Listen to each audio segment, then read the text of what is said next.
আল্লাহ নেয়ামতের বর্ণনা করেন, শুকরিয়া করেন, কারণ আল্লাহ তাআলা আমাদের অনেককে ইয়েতিম বানায় নাই, আমাদেরকে ফরিয়াদি বানায় নাই। আমরা অনেকেই আছি, আমরা এখনো ইয়েতিম না, আমার আব্বা আম্মা এখনো বেঁচে আছেন, আমাদের অনেকের আব্বা আম্মা বেঁচে আছেন। ইয়েতিম মূলত ছোট অবস্থায় যদি বাবা মারা যায় তাকে আরবিতে ইয়েতিম বলে। তো আমরা অনেকেই তো ইয়েতিম না, আমরা অনেকেই তো অন্যের কাছে হাত পাতা লাগে না, তো আমরা ভালো আছি না? আমাদের দেখবেন যে প্রায় হিসাবটা হচ্ছে আমার কি নাই, আমাদের হিসাবটা কি কি নাই, কি যে আছে এটার হিসাব করে কুলানোও যাবে না। ঠিক যেই মুহূর্তে এখানে বসে আমরা এই চমৎকার ইফতারি নিয়ে বসে আছি, ঠিক একই মুহূর্তে দেখবেন হসপিটালের আইসিইউতে শুয়ে শুয়ে কাতরাচ্ছে অনেকে। ঠিক এই মুহূর্তে কিডনি ডায়ালিসিস চলতেছে, দেখছেন? কিডনি পেশেন্ট এদিকে ছিদ্র করে ব্লাড সব বের হয়ে রিফাইনিং হয়ে আরেক দিক দিয়ে ঢুকে, ওর চিৎকার শুনলে।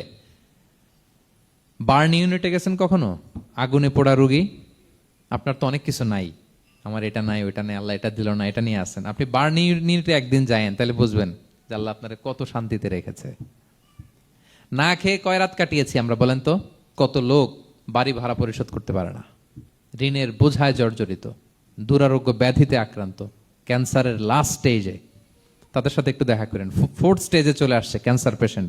তার চেহারা, তার খাবার, তার চলাফেরা, কিভাবে তার প্রতিটা সেকেন্ড কাটে, একটু দেখে আসবেন, তাইলে বুঝবেন যে কত আল্লাহর দেয়া নেয়ামতের সাগরে হাবুডুবু খাই আমরা।